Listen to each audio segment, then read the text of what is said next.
దేశవ్యాప్తంగా వర్షాలు దంచి కొడుతున్నాయి. మహారాష్ట్రలోని ముంబైని వర్షాలు ముంచెత్తాయి.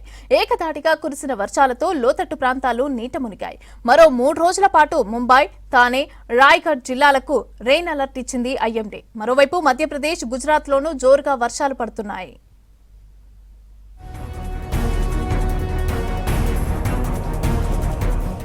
దేశవ్యాప్తంగా పలు రాష్ట్రాల్లో భారీ వర్షాలు కురుస్తున్నాయి. ఉత్తరాఖండ్, హిమాచల్, యూపీ, రాజస్థాన్, గుజరాత్లో వర్షాలు దంచుకొడుతున్నాయి.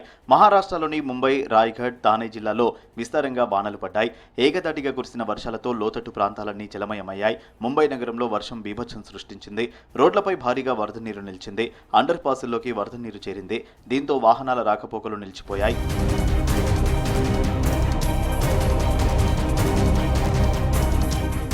భారీ వర్షంతో ముంబైలోని పలు చోట్ల భారీగా ట్రాఫిక్ జామ్ అయింది.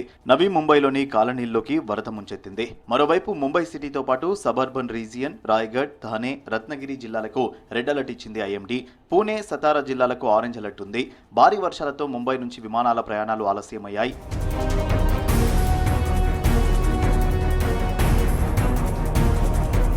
రాజస్థాన్లోనూ భారీ వర్షాలు కంటిన్యూ అవుతున్నాయి. పాలీలో కుండపోత వానలతో కాలనీలన్నీ నదులుగా మారాయి. మోకాల్లోతు నీరు నిలవడంతో జనం ఇబ్బందులు పడుతున్నారు. జైసల్మేర్, రాజ్మసంద్ జిల్లాల్లో చాలా ప్రాంతాలు ఇంకా వరదలోనే ఉన్నాయి. ఇటు జమ్మూ కాశ్మీర్లోనూ తేలికపాటి నుంచి మోస్తరు వర్షాలు పడుతున్నాయి. ముసురు వాన పడుతుండటంతో పనులకు వెళ్లేవారు ఇబ్బందులు పడ్డారు. ఇక ఉత్తరాఖండ్, హిమాచల్ ప్రదేశ్లోనూ వానలు పడుతున్నాయి.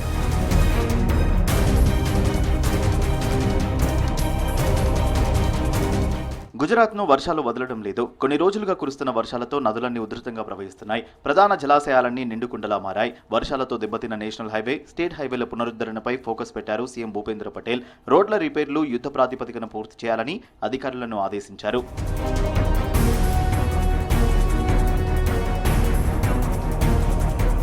వెస్ట్ బెంగాల్లోని పశ్చిమ మెదినీపూర్ జిల్లాలో భారీ వర్షాల కారణంగా ఇప్పటి వరకు 3 మృతి చెందారు.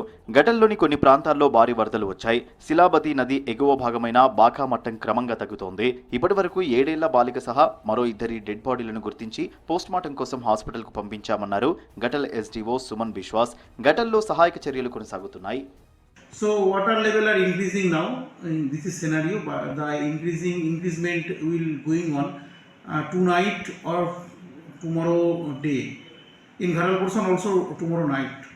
In this flood we have lost 3 lives, 1 children and 2 mid-age person. Our paddy field inundated and the vegetables field are also destroyed.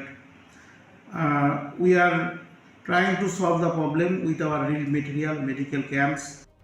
Karnataka, తమిళనాడులోనూ జోరుగా వానలు పడుతున్నాయి. కేరళలోని పలు జిల్లాలకు 20వ తేదీ వరకు భారీ వర్షాలు కురిసే అవకాశం ఉందని హెచ్చరించింది ఐఎండీ.